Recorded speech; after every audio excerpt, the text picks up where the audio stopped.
같이 자리에서 일어나서 하나님 말씀 보겠습니다. 또 두 구절입니다. 오늘은 고린도전서 16장 14절입니다. 갑자기 성경을 바꾸고 와서 저도 지금 새로 찾습니다. 고린도전서 16장 14절 같이 읽겠습니다. 시작. 모든 일을 사랑으로 하십시오. 다시 시작. 모든 일을 사랑으로 하십시오. 그 다음에 에베소서 4장 32절. 죄송합니다. 제가 성경을 바꾸고 와서 에베소서 4장 32절 같이 읽겠습니다. 시작. 친절히 대하고 사랑과 온유함으로 하나님이 그리스도 안에서 여러분을 용서하신 것 같이 서로를 용서하십시오. 다시 읽겠습니다. 시작. 친절히 대하고 사랑과 온유함으로 하나님이 그리스도 안에서 여러분을 용서하신 것 같이 서로를 용서하십시오. 아멘. 예, 잘 해주십시오. 한 가지 광고 말씀 또 드릴게요. 죄송해요. 지금 에어컨이 계속 틀어놓으면 너무 힘들어서 좀 중단시키고 스탑했다고 틀고 하는데, 지금은 여러분 오실 때 가장 편안한 옷 입고 오십시오. 조금 낮이 입어도 괜찮을 것 같아요. 그래서 주일이지만 우리가 보편적으로 주일날 좋은 옷 입고 오지만은 지금 당분간 이곳에서 예배하는 동안에는 여러분 가장 시원한 옷으로 입고 이렇게 오셔도 좋겠습니다. 참조하시기 바랍니다. 자, 저에게 집중해 주세요. 예수님이 우리에게 이렇게 말씀하셨어요. 요한복음 14장 15절에 너희가 나를 사랑하면 나의 계명을 너희들이 지킬 것이다. 읽어보세요. 요한복음 14장 15절에 너희가 나를 사랑하면 너희들이 내 계명을 지킬 것이다. 또 요한복음 14장 21절 말씀에 나의 계명을 가지고 지키는 자라야 나를 사랑하는 사람이다. 이렇게 말씀하셨죠. 그러면 여기서 질문이, 예수님이 우리에게 주신 계명은 무엇인가? 그 계명을 지키는 자가 예수님을 사랑하는 자로 예수님이 알겠다고 하셨는데 그 계명은 무엇일까? 우리 요한복음 13장 34절입니다. 같이 읽도록 하겠습니다. 시작. 새 계명을 너희에게 주노니 서로 사랑하라. 내가 너희를 사랑한 것 같이 너희도 서로 사랑하라. 주님이 우리에게 너희들이 나를 사랑하게 되면 이 계명을 지키게 될 것인데, 이 계명은 너희가 서로 사랑하는 것이다. 너희들이 서로 사랑하는 것을 보고서 내가 너희들이 나를 사랑한다는 것을 알겠다. 그렇게 여기겠다 말씀하세요. 그뿐만이 아니라 35절에서는 또 이렇게 말씀하세요. 너희가 서로 사랑하면 이로써 모든 사람이 너희가 내 제자인 줄 알리라. 우리가 서로 사랑하는 것, 이것은 예수님이 우리에게 주시는 명령입니다. 그리고 우리가 서로 사랑하는 것, 이것은 내가 예수님을 사랑한다는 증거입니다. 또 세상 사람들까지도 우리 예수 믿는 사람들이 서로 사랑하는 것을 보고서 저 사람들이 진짜 예수님을 믿는 예수님의 제자들이구나 라는 것을 알고 인정한다는 말씀이에요. 여기서 우리가 또 그러면 한 가지 정말 중요한 질문에 다다를 수 있잖아요. 우리 모두가 다 사실 사랑하길 원하잖아요. 그런데 사랑하지 못한 나를 보면서 안타깝기도 하고 참 죄스럽기도 하고 답답하기도 하지 않습니까? 다 사랑할 수 있는 것은 아닌 것 같아요. 심지어는 내 가족조차도 오히려 때로는 내 형제를 가장 미워하게 되는 일도 우리에게 있는 것 같아요. 왜냐하면 내가 가장 의지하고 사랑했던 사람이니까. 이 사람만큼은 내게 이런 일을 하지 않을 거라고 생각했던 사람인데 내게 아픔을 줄 때 가장 힘들고 어렵죠. 나와 상관없는 세상 사람들이 나를 힘들게 하고 내 마음을 아프게 하는 말을 했을 때 내게 상처가 별로 되지 않습니다. 그런데 서로 사랑하는 남편과 아내가 가운데서 남편이 내게 한 말이 세상 사람들이 하면, 남이 말하면 아무런 상처도 되지 않지만 그 사람의 말은 내게 큰 상처가 되잖아요. 그러다 보니까 가장 가까운 사람끼리 사랑할 수 없는 사이가 되는 경우가 많습니다. 사랑하고 싶은데 사랑하기가 힘들어요. 자, 질문입니다. 그러면 적어도 어떻게 내가 주님이 원하시는 사람으로서 사랑하며 살 수 있을까? 다른 이들을 사랑하며 내 형제, 특별히 그리스도 안에서 형제 자매가 된 우리가 서로 사랑할 수 있는 비결, 방법은 무엇일까? 여러 가지가 있을 겁니다. 저는 오늘 두 가지 말씀을 나누고 싶어요. 첫 번째입니다. 사랑하면서 살기 위해서, 사랑하는 삶을 살기 위해서 주님이 우리에게 원하시는 것, 항상 상대방의 마음을 헤아리며 살아가라는 겁니다. 상대의 입장을 헤아리며 사는 그리스도인이 되자는 말씀. 누가복음 6장 31절에 주님이 이렇게 말씀하시죠. 너희가 남에게 대접을 받고 싶은 그대로 남을 대접하라고요. 여러분에게 한 가지 질문을 하고 싶어요. 여러분, 누군가의 마음을 아프게 해본 적이 있지는 않으세요? 아니, 누군가가 내 마음을 아프게 한 적 있냐는 질문이 아니라 솔직하게 내가 누군가의 마음을 아프게 한 적 있으세요? 그 일을 생각하면 내가 너무 부끄럽고 또 그 상대에게 미안한 일 있지 않으신가요? 그렇게 남을 아프게 하는 일, 이웃을 아프게 한 일이 있었다면 그 최근에 있었던 일 어떤 일입니까? 제 이야기 하나 나누면서 또 말씀 진행하고자 합니다. 한 10년 전이었을 거예요. 11년 전이었겠네요. 제가 당시 유학 온 지 한 1년 정도밖에 안 됐을 때입니다. 제가 영어에 자신이 그때는 있었기 때문에 한국에서 우리 아이들 영어 교육 전혀 시키지 않았어요. 제가 영어 선생이었으니까 얼마든지 늦게 가르쳐도 된다. 그러다가 갑자기 유학을 오게 돼서 우리 아이들이 미국 올 때 알파벳도 모르는 상태에서 왔습니다. 둘째는 그나마 초등학교를 이제 막 미국에서 들어갔기 때문에 얼마든지 따라갈 수 있었는데 첫째가 많이 힘들었어요. 학교 적응하는데요. 그런데 우리가 미국에 와서 적응하는 한 1년 정도 지났을 때 한국에서 한 대학에 안식연차 오신 교수님이 계셨습니다. 성악과. 한국에서 꽤 알려진 분이에요. 지금도 인터넷 온라인에서 그분 성함을 치면 그분이 노래를 부르는데 정말 잘생겼어요. 또 매너도 좋습니다. 당당하고. 야, 참 저런 분처럼 살고 싶다 할 정도로 정말 꽤 괜찮은 분이에요. 그런데 참 안타까운 게 있어요. 참 모든 사람이 다 좋은 것만 있는 것은 아니더라고요. 약점도 있어요. 이분에게 아픔이 있어요. 이번에 아들이 아스퍼거 증후군을 앓고 있어요. 아주 심하진 않아요. 그런데 제가 보기엔 경계선에 있는 것 같습니다. 적극적으로 치료를 받아서 특수학교를 가서 교육을 받게 해야 되는 경우는 아닌데 좀 중간에 경계선에 있는 아이인데 일반 학교로 이제 아빠를 따라서 일반 학교 들어와서 한 1년 정도 안식년과 함께 이 아이도 교육을 받고 있는 상황이었습니다. 우리 아이 반으로 보냈어요.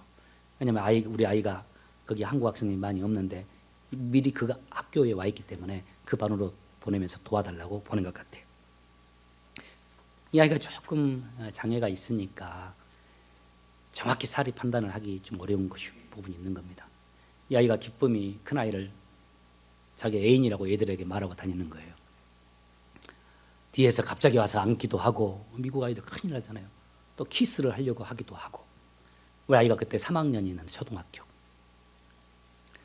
기쁨이가 그것 때문에 스트레스를 많이 받았어요. 집에 와서 이야기하니까 저는 기쁨아, 그 아이를 좀 입장을 이해해봐라. 너도 1년 전에 미국 왔을 때 얼마나 힘드느냐.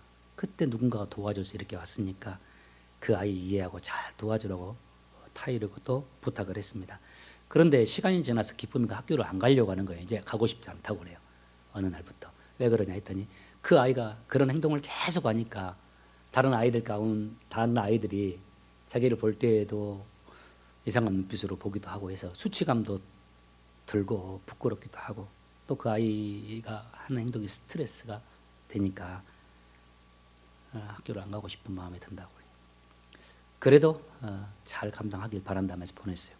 그런데 어느 날 제가 학교에 처리할 일이 있어서 학교를 방문했는데 그 담임 선생님이 제가 어떤 말씀도 안 드렸는데 제게 기쁨이 괜찮냐고 무척 힘들 거라고 하면서 당신이 원하면 아버님이 원하면 카운슬러 선생님하고 교장 선생님이 준비되어 있으니까 지금 만나서 그 일을 좀 상의해가지고 그 아이를 다른 반으로 보내든지 다른 학교로 보내든지 한번 이야기를 하자고 하면서 제게 제안을 하시는 거예요. 오히려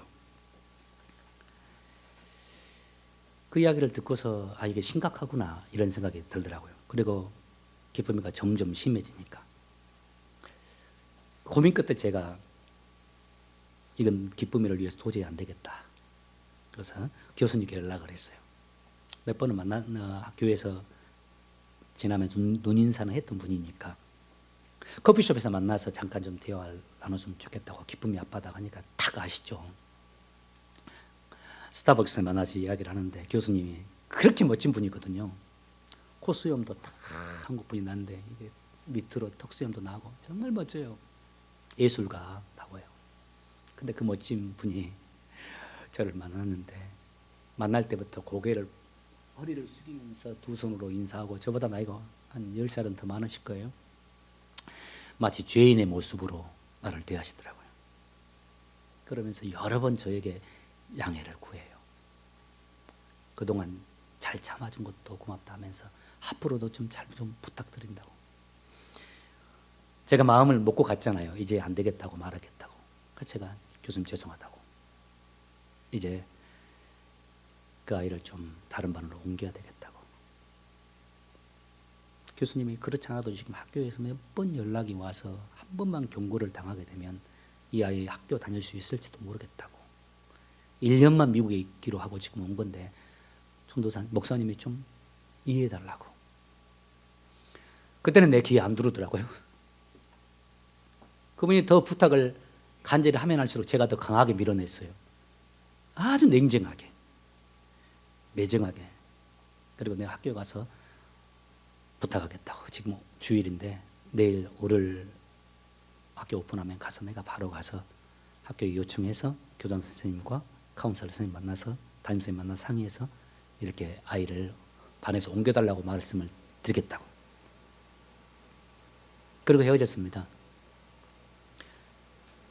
안 일어나시고 앉아 계시고 저 혼자 이야기하고 나왔어요. 집에 와서 생각해 보니까 또 그건 또 그 아이에게 못할 일 같더라고요. 말할 때는 몰랐는데 집에 오면 생각해 보니까 아이가 잘못하면 학교에서도 쫓겨날 수도 있겠구나 이런 생각도 들기도 하고. 그래서 월요일 됐지만은 학교에 안 갔어요. 그런데 기쁨이 말을 들어보니까 그 다음날 월요일부터 그 아이의 행동이 달라지더래요. 뭐 안으려고 하는 행동도 하지도 않고 또 자기 가까이에서 뭐 이렇게 하는 행동도 또 없고 자기 눈치를 보면서 행하더라고요. 시간이 지나서 소식을 들었어요. 그 교수님이 또 그 가정 사모님이 큰 상처를 받았다고. 그날 아이 집에 들어와서 아버지가 아이를 엄청나게 무섭게 혼냈던 모양이에요. 그렇게 인생을 살면서 혼낸 적이 없었는데 가장 무섭게 혼을 냈대요. 그리고 교수님이 저를 만나고 나서 마음에 큰 상처를 입었다고 하더라고요. 냉정하게 제가 했거든요. 특별히 목회자에 대한 신뢰와 존경을 자기는 잃게 돼버렸다고 하면서 사람들에게 그런 말을 한 것이 다른 목사님들을 통해서 제게 이렇게 들어왔습니다. 그 말 듣고 처음에는 아무렇지 않았어요. 그런데 어느 날 설교를 이렇게 준비하다가 주님께서 제 마음에서 그 일을 떠오르게 하시더라고요. 그리고 나의 그 태도를 아주 심히 하나님이 책망하시더라고요. 내가 말씀을 준비하는데 정말 부끄러웠어요. 그리고 그렇지 않아도 10수년을 아이를 키우면서 정말 힘들고 어려웠을 텐데 수많은 날들 하나님 앞에 나가서 그 아이의 치료를 위해서 그 부모가 기도하며 힘든 날을 보냈을 텐데 내가 정말 그 아버지께 잔인했구나. 그걸 내가 생각해 보았어요. 만약 내가 그 교수님이었다면, 만약 그 아이가 내 아이였다면 그 이야기를 들었을 때 내가 어떠했었을까? 나는 어쩌면 어떻게 그렇게 그분의 마음을 헤아리지 못했을까? 꼭 그런 방식으로 그분에게 상처를 주면서 공격적으로 이야기를 했어야 됐는가? 그날 밤에 설교를 준비하는데 설교 준비하는 내내 이렇게 회개가 됐어요. 진심으로 또 뉘우쳤습니다. 그때 당시는 제가 설교를 준비할 때 우리 교회에서 목회하고 있을 때입니다. 하나님 내게 책망하실 때 그때는 제가 가진 성경에 지퍼가 달린 성경이었어요. 그 성경에 제가 가장 소중한 사진 한 장을 넣고 언제나 다녔어요. 우리 부모님 사진 뵙지 못했으니까 늘 그리운 제 졸업 사진인데 이 뒷면에다가 내 인생의 가장 중요한 일을 적어놓습니다. 깨알같이 지금 이제 꽉 찼어요. 여기다가 적었어요. 내가 사람에게 지은 죄, 유학생활 때 누구누구 아빠에게 상처 준 일, 다시는 이 사람에게 행한 것과 같은 일을 일들이 내 인생에 없기를 소망한다고 적었습니다. 세상에서는 이것을 역지사지라고 부르잖아요. 입장을 바꾸어 놓고 생각해 보라는 것. 내가 상대방의 입장에 되어보면서 살라는 거예요. 그렇게 역지사지하면 상대방의 마음을 알게 되고 그가 왜 그런 행동을 하는지도 알 수 있고 그리고 내가 그에 대해서 어떻게 행동해야 할지 심지어는 한 걸음 더 나가서 내가 어떻게 그를 도울 수 있는지도 하나님이 알게 할 수 있습니다. 오늘날은 나의 입장을 먼저 생각하며 살라고 교육하는 시대가 되어버렸어요. 내가 가장 중요한 자다라고 자꾸 세상은 교육하잖아요.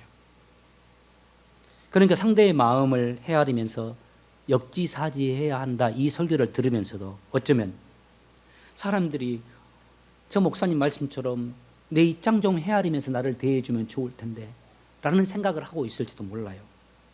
그러면 역시 이거 역지사지가 안 되고 있는 거예요. 아, 내가 상대방의 입장을 생각을 못 해주고 있구나 이렇게 적용이 돼야 되거든요. 아, 그래서 상대방이 힘들어했구나 이런 신앙의 역지사지가 되어야 합니다.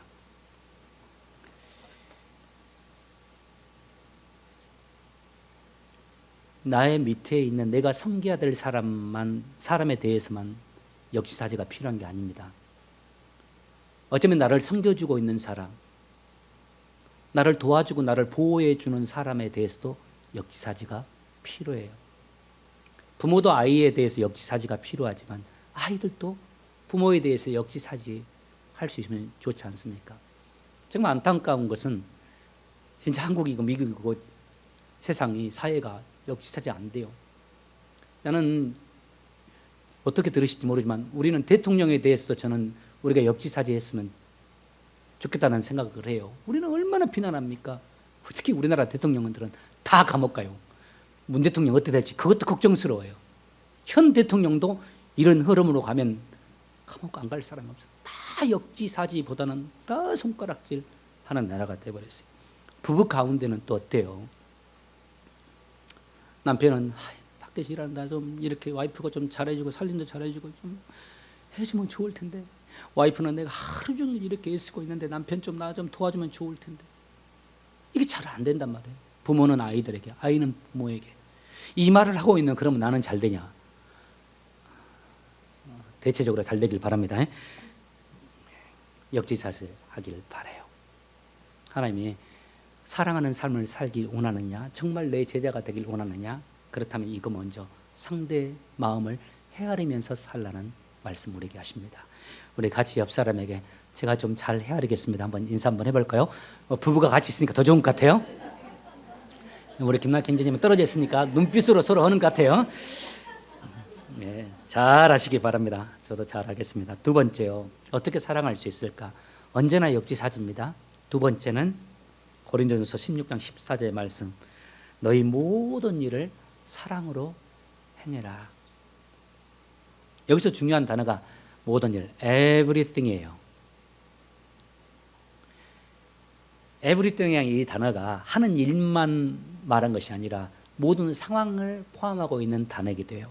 내가 하는 모든 일 속에서 또 내가 하는 내게 주어진 모든 상황 속에서 사랑으로 행하는 것. 좋을 때뿐만 아니라 속상할 때도 힘든 상황에서조차도 사랑으로 행하는 거예요.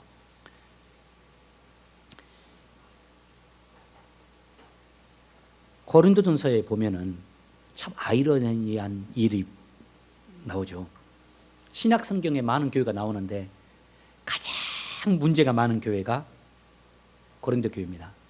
그런데 신약 성경에서 가장 많이 인사가 있는 교회, 가장 인사가 강력했던 교회가 또 고린도 교회였습니다. 이거 아이러니하죠. 가장 은사 많아요. 가장 헌신도 많이 해요. 방언도 하고 예언도 하고 이런 은사들이 많은데 반면에 가장 문제가 많은 또 사람들이 고린도 교회 교인들이었어요. 교회 내에 여러 파가 있었어요. 베드로파, 바울파, 아볼로파, 또 어떤 사람은 나는 예수파. 근친상 간의 문제, 형제 간에 같이 이렇게 결혼하거나 성적인 관계를 맺는 거예요. 교회 안에서 성도끼리. 또 교회 안에서 서로 서운한 일이 있어가지고 법정에 가서 고소하는 일들이 서로 있어요. 목사님과 장로님이 서로 고소해요. 그 다음에 우상을 제물을 먹느냐 마느냐 때문에 분쟁하고 있어요. 또 부활에 대해 서로 분쟁해요. 심지어는 오늘 우리가 성찬식 하는데 성찬에 관해서도 서로 분쟁하고 있는 거예요. 바울이 여러 각도에서 이렇게 해라 저렇게 해라 하면서 편지를 쓴 것이 고린도 전후서잖아요. 조언을 해요. 고린도 교회인들에게. 그런데 그 고린도전서 읽어보면 여러분 아실 거예요. 얼마나 바울이 엄한지는 몰라요. 조금 우리 한글 성경으로는 부드럽게 번역을 했어요. 근데 그거 아니에요. 보면은 내가 가면 가만두지 않으리라. 아마 바울이 이런 말을 해요. 너희들 내가 다음에 갈 건데 가면 내가 가만두지 않으리라. 아마. 아주 무섭게 조언합니다. 그러면서 이렇게 해라 저렇게 해라 하면서 교회에서 수종할 것을, 다시 하나님 원하시는 삶을 살 것을 아주 엄하고 무섭게 조언하는데 그 마지막 말미에 16장에서 그런 말씀을 하세요. 모든 것을 사랑으로 해라. 모든 것을 사랑으로 해라. 여러분, 공산주의와 기독교의 차이, 공산주의와 기독교 아주 유사합니다. 둘 다 공통점입니다.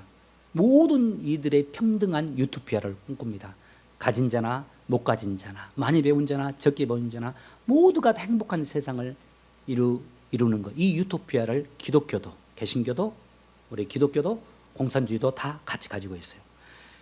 공통점이 있지만 큰 차이점들도 있는데 그 가운데 하나가 뭐냐면요, 정의와 사랑에 대한 관점입니다. 공산주의는 정의가 사랑보다 앞서요. 자, 공산주의는 정의가 사랑보다 앞섭니다. 엄밀히 말하면 공산주의는 사랑이 없다 할 수도 있을 정도예요. 사랑이 없는 정의는 10중 8구 폭력적이 됩니다. 그리고 특히 존중이 없어요, 그 사회에. 그래서 공산주의 끝을 봐보세요. 폭력적이에요. 그리고 저절로 무너집니다. 스스로 무너져요. 무너진 공산주의 국가들 다 보세요. 다른 나라와 전쟁을 통해서 무너진 거 아닙니다. 스스로 무너졌어요.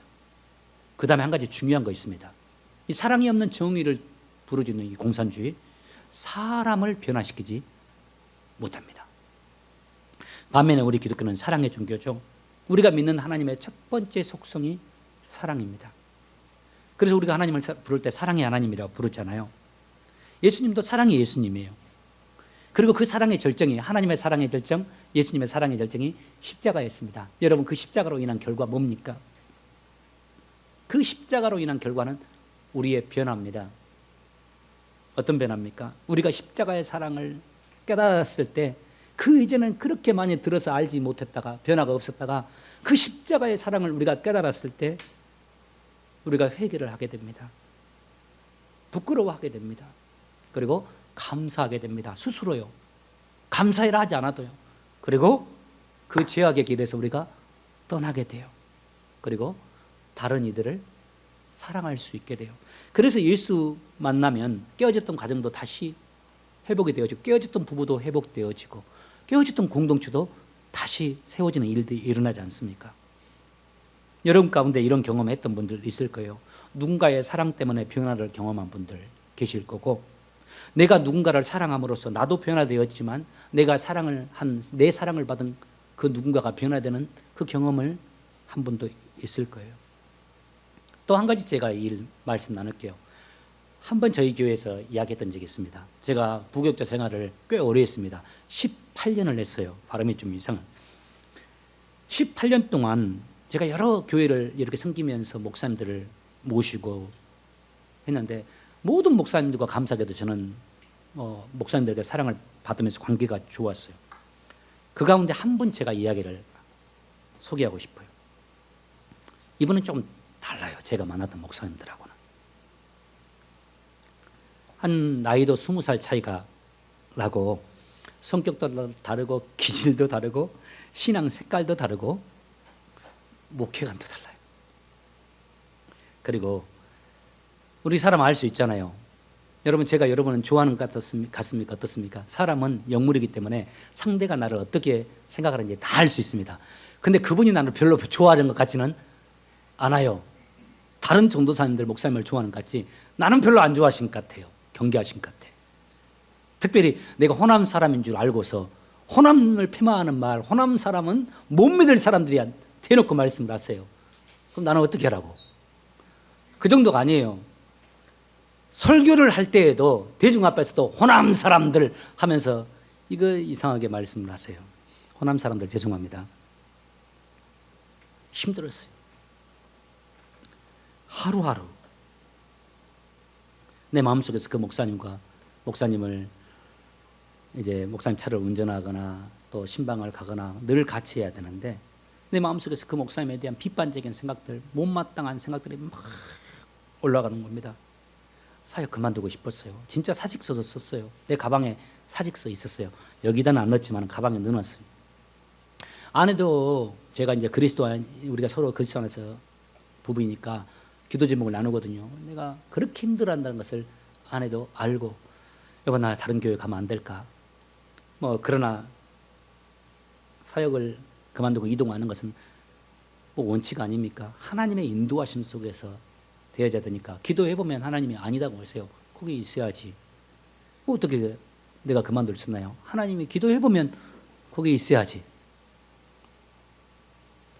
정말 그거 힘듭니다. 매일매일 그렇게 다녀야 되는 거.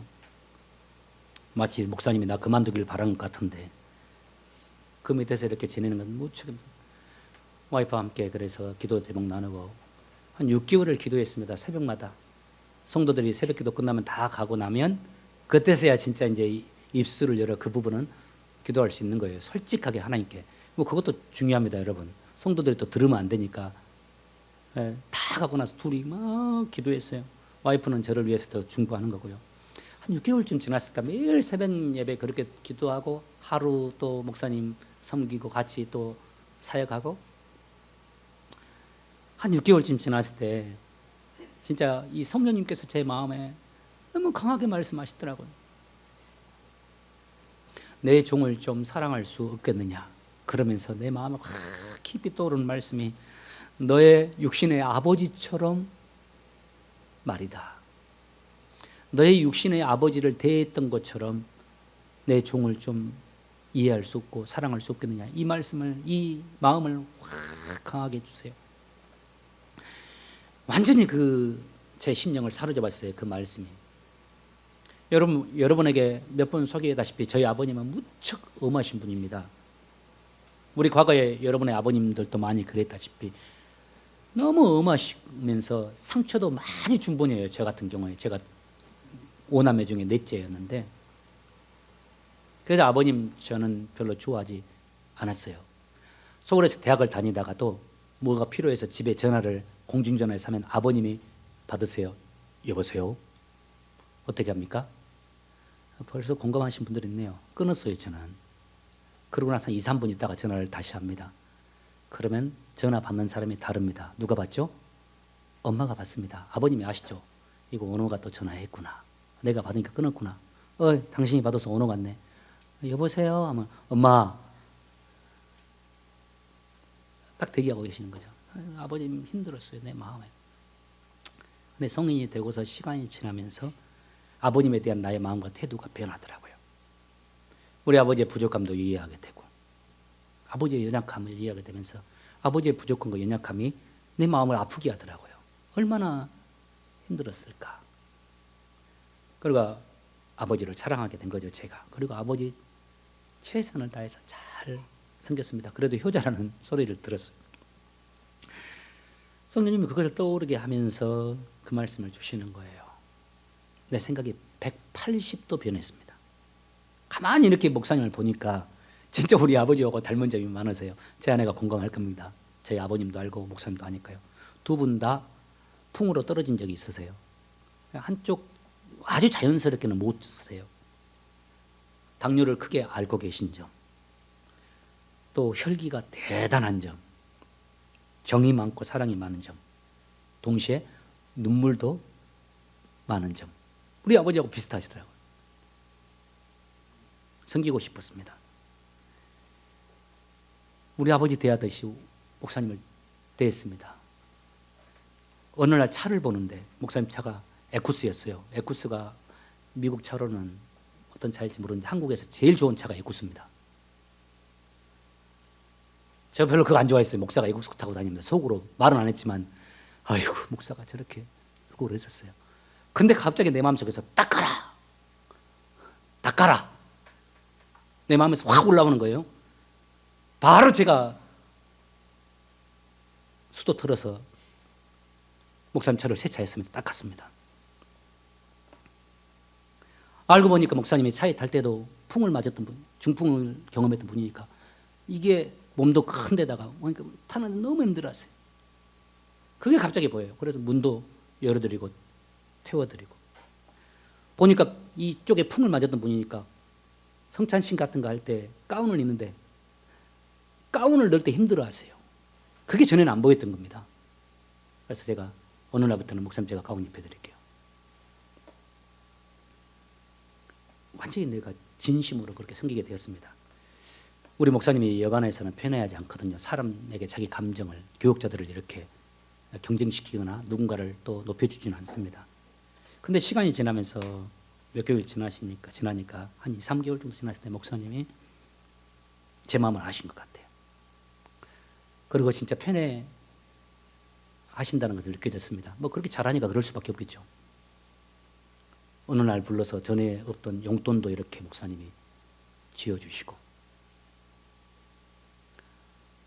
고급 한우 식당에 상품권도 어떻게 마련해가지고 가족끼리 가서 맛있게 먹어 주시기도 하시고 내가 목사님이 했던 것보다 더 큰 사랑을 보여주시더라고요. 잊을 수 없습니다. 미국으로 제가 유학을 오기 위해서 그 교회를 사임한 날입니다. 주일 오후 설교를 제가 했었어요. 제 설교를 끝내고 목사님이 이제 축도를 하시는데 목사님께서 저를 이제 지금은 우리 주 예수 그리스도의 은혜와 하나님의 아버지의 사랑과 하신 다음에 이제 유학길을 떠나는 장원호 이렇게 하지 않습니까? 축복이 있을지다. 그런데 제 이름을 언급하시고 유학길을 떠나는 장원호 하더니 우시는 거예요. 난 지금까지 목사님이 누군가를 위해서 기도할 때 강단에서 축도하면서 운 적을 본 적이 없습니다. 한 10초 정도를 흐느끼시면서 이어나가시지는 못해요. 목사님이 그때만 해도 한 30년 이상 우리 교회에서 목회했었는데 처음 있는 일이라고 제가 들었어요. 유학을 오기 위해서 재정 보증이 제가 필요했습니다. 목사님이 제가 없으니까 저에게 건축을 하려고 우리나라 미국 돈으로 100만 불 10억을 현금을 모아놨었는데 그 통장을 내어주셔서 재정 보증 서주겠다고 만들어 주셨어요. 우리 교회 50년 역사상 처음으로 유학생 장학금을 제게 주셔서 2년 동안 후원해 주셨어요. 그리고 뜻이 있는 성도들을 모아서 장학위원회를 만들지는 않았지만 그 사람들이 물질을 모아서 매달 저에게 유학 자금을 보낼 수 있도록 도와주셨어요. 한국에서 한 장로님이 제게 안부차 연락을 오셨는데 제가 전화를 받으면서 참 눈물이 흘렀습니다. 그 목사님께서 지금은 이제 작년에 2년 전에 작년이죠. 은퇴하셨는데 새벽 기도를 끝내고서 개인 기도하실 때 목사님이 언제나 제 이름을 불러가면서 저를 위해서 기도하신다 하면서 목사님, 저희가 이제 목사니까 우리 목사님이 늘 목사님 위해서 기도하고 축복합니다.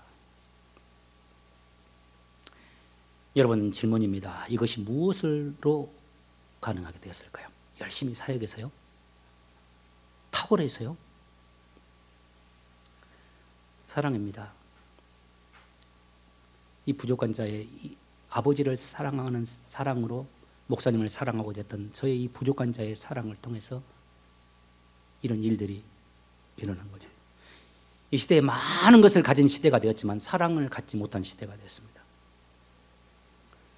여러분의 남편도 사랑이 지금 필요하고 여러분의 아내도 지금 사랑이 필요합니다.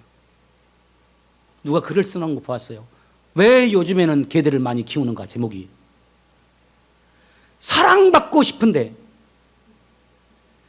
사랑받지 못하니까 개들을 키운다, 뭐 이렇게 써놨더라고요. 조금씩은 다를 거예요, 입장이. 그렇게 사랑받고 싶은데 그 사랑이 부족하니까 그 짐승을 통해서라도 사랑을 받고자 하는 인간의 욕구 아닙니까? 말씀 맞춥니다. 정말 우리 사랑하는 저와 여러분 되시길 예수 이름으로 축복합니다. 다른 건 몰라도 특별히 이 그리스도 안에서 하나 된 우리들 더 사랑하는 우리가 되길 원하고 우리 가족들, 우리 형제들 주의 사랑으로 서로 사랑하면서 아름다운 사랑의 공동체 일구어가는 여러분들 되시기를 주의 이름으로 축복합니다. 우리 함께 인사하겠습니다. 사랑하겠습니다. 다시 한번 진짜 사랑할게요. 자, 찬송하면서 성찬 가운데로 나가겠습니다.